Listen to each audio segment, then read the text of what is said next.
ओम शांति, ओम शांति, ओम शांति। 5/9/2020 को बाबा को साकार मुरली छ सारमा।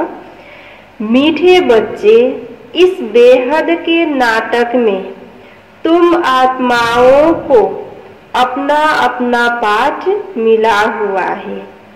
अभी तुम्हें यह शरीर रूपी कपड़े उतार घर जाना है, फिर नए राज्य में आना है।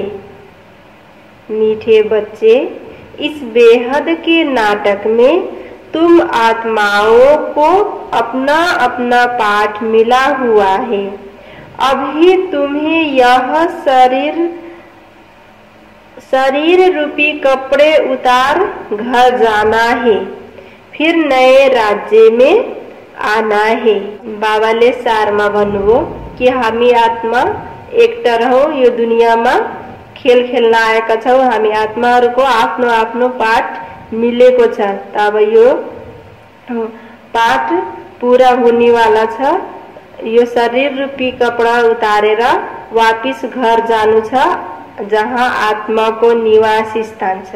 त त्यहाँबाट फेरि नयाँ दुनियाँमा नयाँ राज्यमा आउनु छ। बाबाले प्रश्नमा सोध्नु भएको छ, कोई बाप कोई भी कार्य प्रेरणा से नहीं करते, उनका अवतरण होता है। यह किस बात से सिद्ध होता है? बाप कोई भी कार्य प्रेरणा से नहीं करते, उनका अवतरण होता है। यह किस बात से सिद्ध होता है? बाबाले प्रश्नमा भन्नुभयो, सोध्नुभएको छ। प्रश्नमा भन्नुभयो कि बाबा कुनै पनि कार्य प्रेरणाद्वारा गर्नु हुँदैन। बाबा अवतरण भएर अवतार लिएर हर कार्य गर्नुहुन्छ। त यो कुरालाई कसरी सिद्ध गर्ने? बाबाले सोध्नु भएको छ। उत्तरमा भन्दै हुनुहुन्छ, बाप को कहते ही है करण करावन हार। प्रेरणा का तो अर्थ है विचार। प्रेरणा से कोई नई दुनिया की स्थापना नहीं होती है। बाप बच्चों से स्थापना कराते हैं। कर्म इंद्रियों बिगड़ तो कुछ भी करा नहीं सकते, इसलिए उन्हें शरीर का आधार लेना होता है। बाप को कहते ही है करण करावन हार। प्रेरणा का तो अर्थ है विचार। प्रेरणा से कोई नई दुनिया की स्थापना नहीं होती है। बाप बच्चों से स्थापना कराते हैं। कर्म इंद्रियों बिगड़ तो कुछ भी करा नहीं सकते, इसलिए उन्हें शरीर का आधार लेना होता है। बाबाले उत्तरमा भन्नुभयो कि बाबा करण करावन हार हुनुहुन्छ। त प्रेरणा त एउटा विचार मात्रै हो। प्रेरणाद्वारा कुनै दुनियाँको स्थापना हुन सक्दैन, नयाँ दुनियाँको स्थापना हुँदैन। बाबा आएर बच्चाहरूद्वारा यो नई दुनियाँको स्थापना गर्नुहुन्छ। त बाबा त्यसको लागि यो शरीरको आधार लिएर कार्य, नयाँ दुनियाँको स्थापनाको कार्य गर्दै हुनुहुन्छ। ओम शांति। रूहानी बच्चे रूहानी बाप के सामने बैठे हैं। गोया आत्माएं अपने बाप के सम्मुख बैठी है। आत्मा जरूर जिस्म के साथ ही बैठेगी। बाप भी जब जिस्म लेते हैं तभी सम्मुख होते हैं। इसको ही कहा जाता है आत्मा परमात्मा अलग रहे बहुकाल। तुम बच्चे समझते हो ऊंचते ऊंच बाप को ही ईश्वर प्रभु परमात्मा भिन्न नाम दिए हैं। परम पिता कभी लौकिक बाप को नहीं कहा जाता है। सिर्फ परम पिता लिखा तो भी हर्ज नहीं है। परम पिता अर्थात वह सभी का पिता है एक। बच्चे जानते हैं हम परम पिता के साथ बैठे हैं। अहिले हामी कसको साथमा बसेका छौं? परम पिता परमात्मा को साथमा। परम पिता परमात्मा और हम आत्माएं शांति धाम के रहने वाले हैं। यहाँ पाठ बजाने आते हैं। सतयुग से लेकर कलयुग अंत तक पाठ बजाया है। यह हो गई नई रचना। रास्ता बाप ने समझाया है कि तुम बच्चे ने ऐसे पाठ बजाया है। आगे यह नहीं जानते थे कि हमने 84 का चक्र लगाया है। हामी नै 84 का चक्र लगायो, यो पाठ यसरी बजायो भनेर हामीलाई थाहा थिएन। यो ज्ञान आएर स्वयं परमात्माले दिनुभयो। अभी तुम बच्चों से ही बाप बात करते हैं जिन्होंने 84 का चक्र लगाया है। सब तो 84 जन्म नहीं ले सकते हैं। यह समझाना है कि 84 का चक्र कैसे फिरता है। बाकी लाखों वर्ष की तो बात ही नहीं। बच्चे जानते हैं कि हम हर 5000 वर्ष बाद पाठ बजाने आते हैं। हम पाठधारी हैं। ऊंचते ऊंच भगवान का भी विचित्र पाठ है। ब्रह्मा और विष्णु का विचित्र पाठ नहीं कहेंगे। दोनों ही 84 का चक्र लगाते हैं। बाकी शंकर का पाठ इस दुनिया में तो है नहीं। त्रिमूर्ति में दिखाते हैं स्थापना, विनाश, पालना। चित्रों पर समझाना होता है। चित्र जो दिखाते हो उस पर समझाना है। संगम युग पर पुरानी दुनिया का विनाश तो होना ही है। प्रेरक अक्षर भी रंग है। जैसे कोई कहते हैं आज हमको बाहर जाने की प्रेरणा नहीं है। प्रेरणा यानी विचार। प्रेरणा का कोई और अर्थ नहीं है। परमात्मा कोई प्रेरणा से काम नहीं करता, न प्रेरणा से ज्ञान मिल सकता है। बाप आते हैं इन कर्म इंद्रियों द्वारा पाठ बजाने। करण करावन हार है ना, कराएंगे बच्चों से। शरीर बिगड़ तो कर ना सके। इन बातों को कोई भी जानते नहीं, न ईश्वर बाप को ही जानते हैं। ऋषि मुनि आदि कहते थे हम ईश्वर को नहीं जानते हैं। हम ईश्वर को नहीं जानते, न आत्मा को न परमात्मा को। कोई में ज्ञान नहीं है। बाप है मुख्य क्रिएटर, डायरेक्टर। डायरेक्शन भी देते हैं, सिरमत देते हैं। मनुष्य की बुद्धि में तो सर्वव्यापी का ज्ञान है। तुम समझते हो बाबा हमारा बाबा है। वे लोग सर्वव्यापी कह देते हैं तो बाप समझ नहीं सकते। तुम समझते हो यह बेहद के बाप की फैमिली है। सर्वव्यापी कहने से फैमिली की खुशबू नहीं आती। यो ब्राह्मण परिवार बाबाले भन्नु, यो ब्राह्मण परिवार बेहद को फैमिली। जब हामी सर्वव्यापी भन्छौं भने त यो त्यसको फ्यामिलीको खुशबू पनि लिन सक्दैनौं। जब आफ्नो सम्झिन्छौं भने फ्यामिलीको अनुभव गर्न सक्छौं, खुशबू लिन सक्छौं।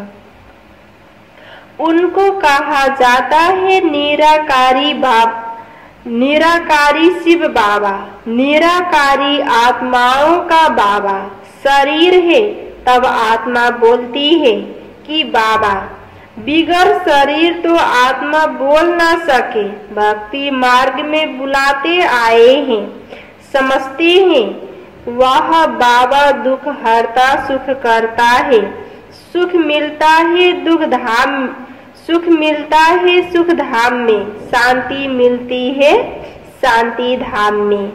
यहाँ है ही दुख, यह ज्ञान तुमको मिलता है संगम पर। अहिले जुन हामीले ज्ञान मिलेको छ त यो कल्पको एक बार संगम युगमा मात्रै मिल्छ। संगम युगमा बाबा आएर यो ज्ञान दिनु भएको छ। पुराने और नए के बीच बात आते ही तब है जब नई दुनिया की स्थापना और पुरानी दुनिया का विनाश होना है। पहले हमेशा कहना चाहिए नई दुनिया की स्थापना, पहले पुरानी दुनिया का विनाश कहना रंग हो जाता है।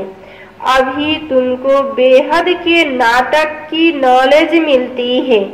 जैसे उस नाटक में एक्टर्स आते हैं तो घर से साधारण कपड़े पहनकर आते, फिर नाटक में आकर कपड़े बदलते हैं। फिर नाटक पूरा हुआ तो वह कपड़े उतार कर घर जाते हैं।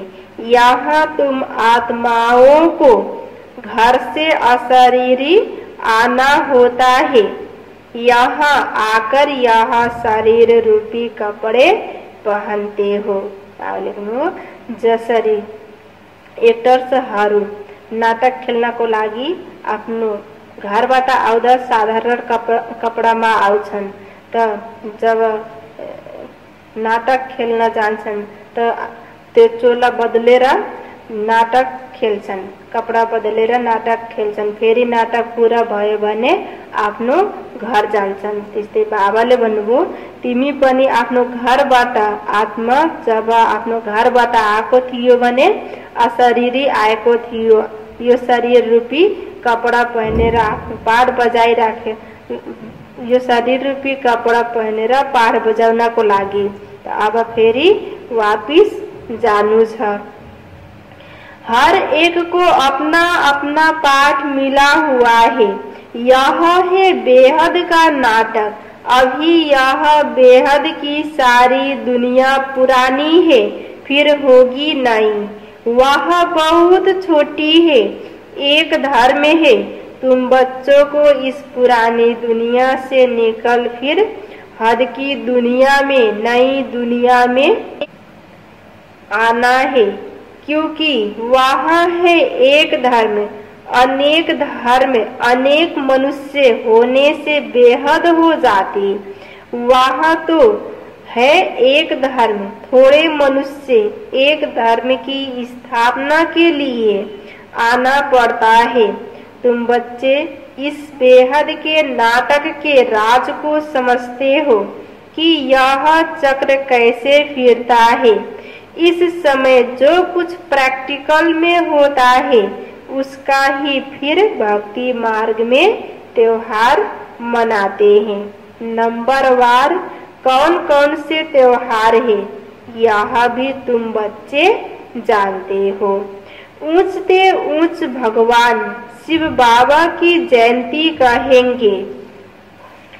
वह जब आए तब फिर त्योहार बने। शिव बाबा पहले पहले आकर गीता सुनाते हैं, अर्थात आदि मध्य अंत का ज्ञान सुनाते हैं। योग भी सिखलाते हैं, साथ साथ तुमको पढ़ाते भी हैं। तो पहले पहले बाप आया, शिव जयंती हुई, फिर कहेंगे गीता जयंती। आत्माओं को ज्ञान सुनाते हैं, गीता जयंती हो गई। तुम बच्चे विचार कर त्योहारों को नंबरवार लिखो। इन बातों को समझेंगे भी अपने धर्म के। हर एक को अपना धर्म प्यारा लगता है, दूसरे धर्म वालों की बात ही नहीं। भल किसको दूसरा धर्म प्यारा हो भी, परंतु उसमें आ न सके। स्वर्ग में और धर्म वाले थोड़े ही आ सकते हैं। झाड़ में बिल्कुल साफ है। जो जो धर्म जिस समय आते हैं फिर उस समय आएंगे। पहले बाप आते हैं, वही आकर राजयोग सिखलाते हैं। तो कहेंगे शिव जयंती, सो फिर गीता जयंती, फिर नारायण जयंती। वह तो हो जाता सतयुग, वो भी लिखना पड़े नंबरवार। यह ज्ञान की बातें हैं। शिव जयंती कब हुई वह पता नहीं है। ज्ञान सुनाना जिसको गीता कहा जाता है, फिर विनाश भी होता है। जगत अम्बा आदि की जयंती का कोई हॉलीडे नहीं है। मनुष्य किसी की भी तिथि तारीख आदि को बिल्कुल नहीं जानते हैं। लक्ष्मी नारायण राम सीता के राज्य को ही नहीं जानते। 2500 वर्ष में जो आए हैं उनको जानते हैं, परंतु उनसे पहले जो आदि सनातन देवी देवता थे उनको कितना समय हुआ कुछ नहीं जानते। 5000 वर्ष से बड़ा कल्प तो हो ना सके। आधा तरफ तो ढेर संख्या आ गई, बाकी आधा में इनका राज्य है। बाकी आधा में इनका राज्य।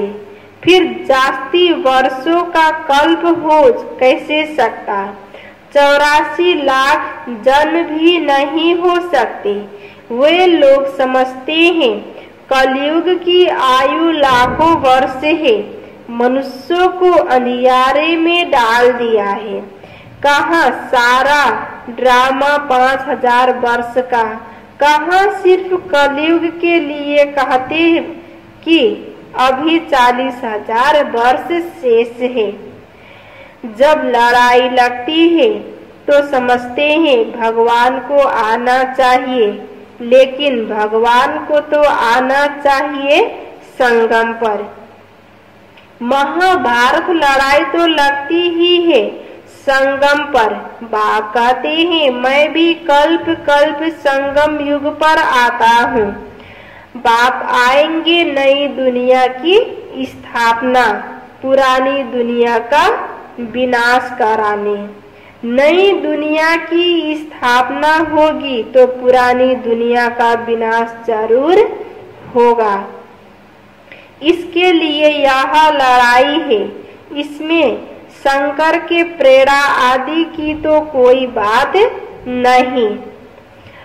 अंडरस्टूड, पुरानी दुनिया खलास हो जाएगी। मकान आदि को अर्थक्वेक में सब खलास हो जाएंगे, क्योंकि नई दुनिया चाहिए। लेकिन मकान आदि सबै अर्थक्वेक में खलास हुन्छन्, विनाश हुन्छ, किनकि नयाँ दुनिया आउनु छ। नई दुनिया थी जरूर।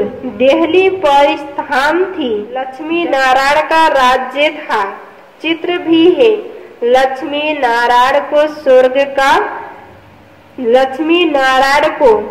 स्वर्ग का ही कहेंगे। तुम बच्चों ने साक्षात्कार भी किया है कि कैसे स्वयंवर होता है। यह सब पॉइंट्स बाबा रिवाइज कराते हैं। अच्छा, पॉइंट्स याद नहीं पड़ती है तो बाबा को याद करो। बाप भूल जाता है तो टीचर को याद करो। टीचर जो सिखलाते हैं वह भी जरूर याद आएगा ना। बाबा लेकिन हो कि बाबालाई भूल्छौ भने पढाउने वाला टीचरलाई याद गर।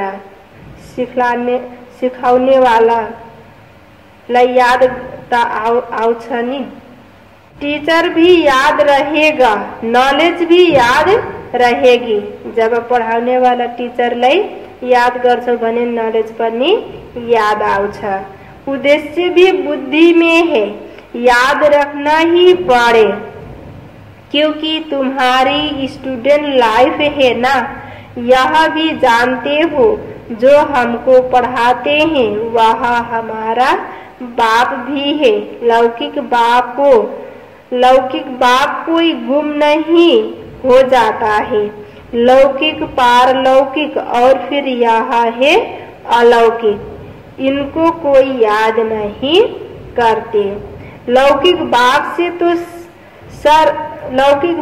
से तो वर्षा मिलता है, अंत तक याद रहती है। शरीर छोड़ा फिर दूसरा बाप मिलता है। जन्म बाई जन्म लौकिक बाप मिलते हैं। पारलौकिक बाप को भी दुख व सुख में याद करते हैं। बच्चा मिला तो कहेंगे ईश्वर ने बच्चा दिया, बाकी प्रजापिता ब्रह्मा को क्यों याद करेंगे? इनसे कुछ मिलता थोड़े ही है।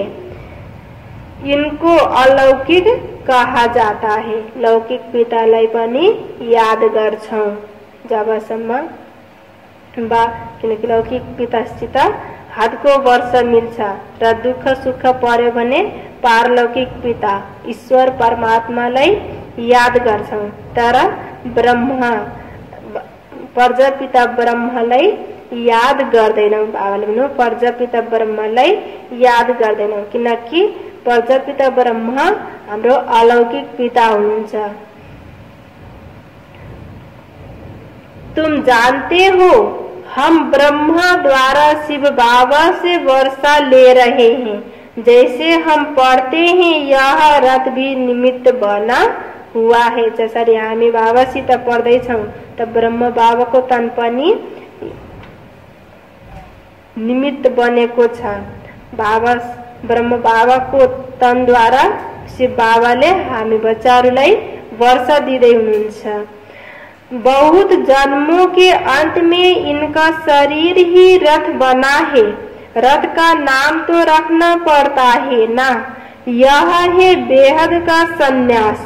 रथ कायम ही रहता है, बाकी ठिकाना नहीं है। चलते चलते फिर भगंती हो जाते। यह रथ तो मुकर्रर है। ड्रामा अनुसार इनको कहा जाता है भाग्यशाली रथ। तुम बच्चों को भाग्यशाली रथ नहीं कहेंगे। भाग्यशाली रथ एक माना जाता है जिसमें बाप आकर ज्ञान देते हैं। भाग्यशाली रथ त्यो हो जसमा स्वयं परमात्मा आएर ज्ञान दिनुहुन्छ। बाकी अरूलाई भाग्यशाली मानिदैन, भाग्यशाली रथ मानिदैन। स्थापना का कार्य कराते हैं। तुम भाग्यशाली रथ नहीं ठहरे। तुम्हारी आत्मा इस रथ में बैठ पड़ती है। आत्मा पवित्र बन जाती, इसलिए बलिहारी इस तन की है जो इसमें बैठ पढ़ाते हैं। यह अंतिम जन्म बहुत वैल्यूबुल है।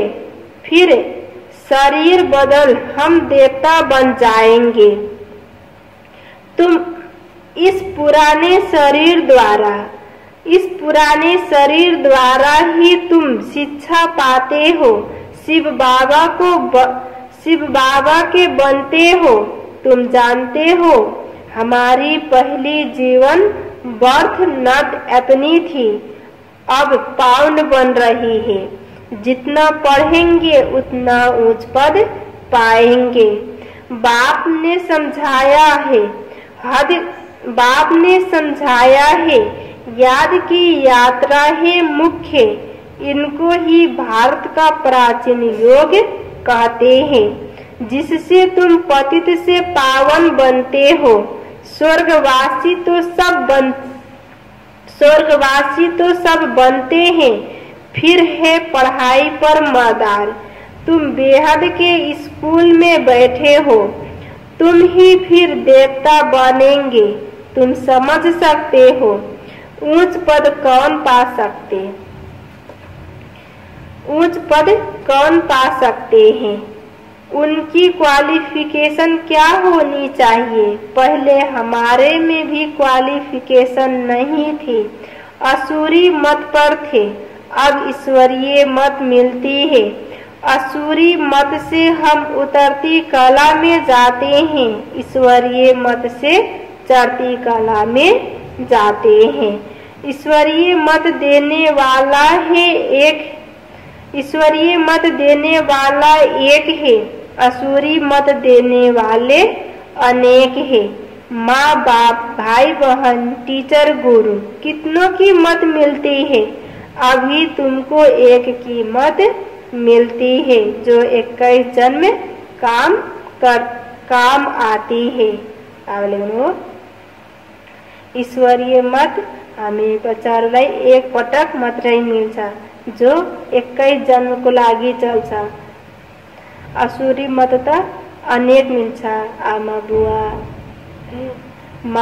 मात पिता, भाइ बहन, टिचर, गुरुसित सबैसित असुरी मतहरू मिल्छ, तर ईश्वरीय मत एक ईश्वरसित मिल्छ जसको 21 जन्मको लागि काममा आउँछ।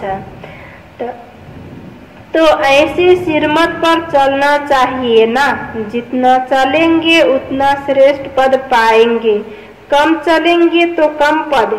सिरमत है ही भगवान की, ऊंचते ऊंच भगवान ही है, जिसने कृष्ण को ऊंचते ऊंच बनाया, फिर नीचे ते नीचे रावण ने बनाया। बाप गोरा बनाते, फिर रावण सावरा बनाते। ऊंचते ऊंच पद देने वाला स्वयं भगवान हुनुहुन्छ, जसलाई कृष्ण बनाउनु भो, ऊंच ऊंच पद पाउनु भो, जसले कृष्णलाई पनि ऊंच पद दिनुभयो। त बाबा आएर हामी बच्चाहरूलाई गोरा बनाउनुहुन्छ, फेरि माया रावण आएर काला बनाउँछ, सावरा बनाउँछ।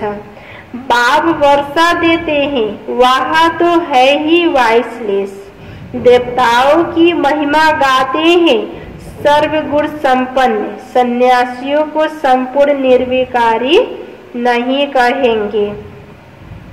सतयुग में आत्मा और शरीर दोनों पवित्र होते हैं, देवताओं को सब जानते हैं, वे संपूर्ण निर्विकारी होने के कारण संपूर्ण विश्व के मालिक बनते हैं। अभी नहीं है, फिर तुम जानते हो, अभी नहीं है, फिर तुम बनते हो। बाप भी संगम युग पर ही आते हैं, ब्रह्मा के द्वारा ब्राह्मण, ब्रह्मा के बच्चे तो तुम सब ठहरे, वह है ग्रेट ग्रेट ग्रैंडफादर। बोलो, प्रजापिता ब्रह्मा का नाम नहीं सुना है? परम पिता परमात्मा ब्रह्म द्वारा ही सृष्टि रचेंगे ना, ब्राह्मण कुल है, ब्रह्मा मुख वंशावली भाई बहन हो गए।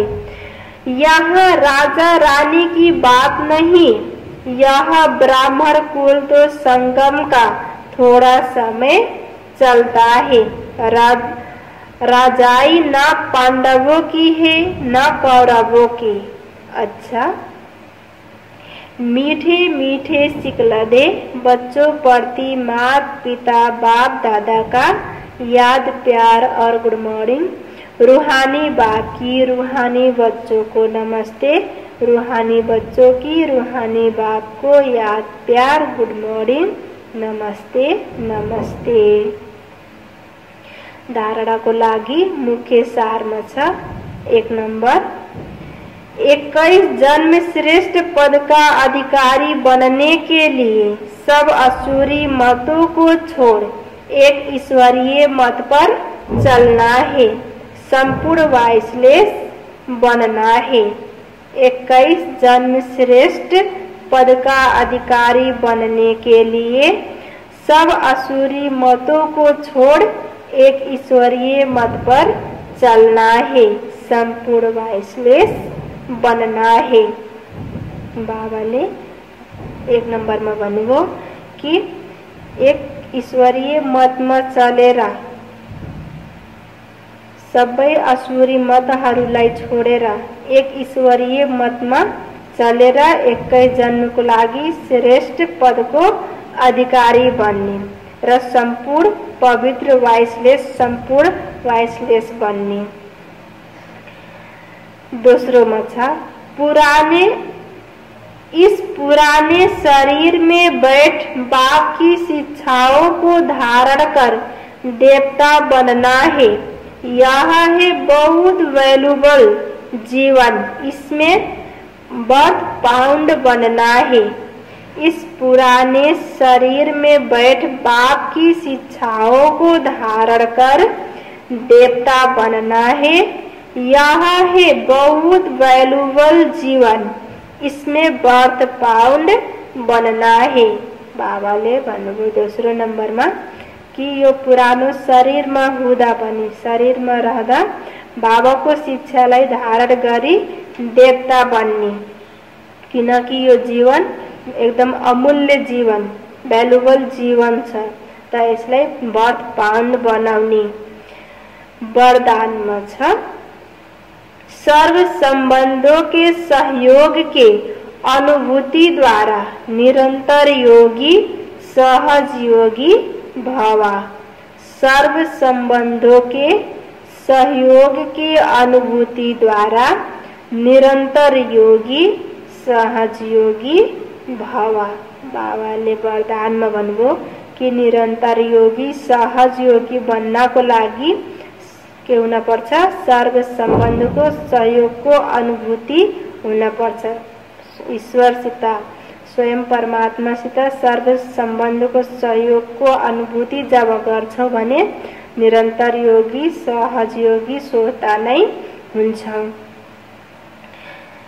विस्तारमा छ हर समय बाप के भिन्न भिन्न संबंधों का सहयोग लेना अर्थात अनुभव करना ही सहज योग है। बाबाले भन्नु कि हर समय बाबा को भिन्न भिन्न संबंध को सहयोग लिनु अर्थात अनुभव गर्नु नै सहज योग हो। बाप कैसे भी समय पर संबंध निभाने के लिए बंधे हुए हैं। सारे कल्प में अभी ही सर्व अनुभवों की खान प्राप्त होती है, इसलिए सदा सर्व संबंधों का सहयोग लो और निरंतर योगी सहज योगी बनो, क्योंकि जो सर्व संबंधों की अनुभूति व प्राप्ति में मगन रहता है वह पुरानी दुनिया के वातावरण से सहज ही उपराम हो जाता है। बाबाले भन्नु जसले बाबासित सर्व सम्बन्धको अनुभूति वा प्राप्तिमा मगन रहन सक्छ त्यही नै यो पुरानो दुनियाँको वातावरणबाट सहज नै उपराम हुन सक्छ। स्लोगनमा छ सर्व शक्तियों से संपन्न रहना यही ब्राह्मण स्वरूप की विशेषता है। सर्व शक्तियों से संपन्न रहना यही ब्राह्मण स्वरूप की विशेषता है। बाबाले स्लोगन में भन्नुभयो कि ब्राह्मण स्वरूप को विशेषता नै सर्व शक्तिबाट संपन्न हुनु हो। जब सर्व शक्तिबाट संपन्न हुन्छौ भने ब्राह्मण स्वरूप नै हुन्छौ। आज बाबाले सारमा भन्नुभएको थियो मीठे बच्चे इस बेहद के नाटक में तुम आत्माओं को अपना अपना पाठ मिला हुआ है। अभी तुम्हें यह शरीर रूपी कपड़े उतार घर जाना है, फिर नए राज्य में आना है, फिर नए राज्य में आना है। प्रश्न उत्तर में थियो बाप कोई भी कार्य प्रेरणा से नहीं करते, उनका अवतरण होता है। यह किस बात से सिद्ध होता है? बाप को कहते ही है करण करावन हार।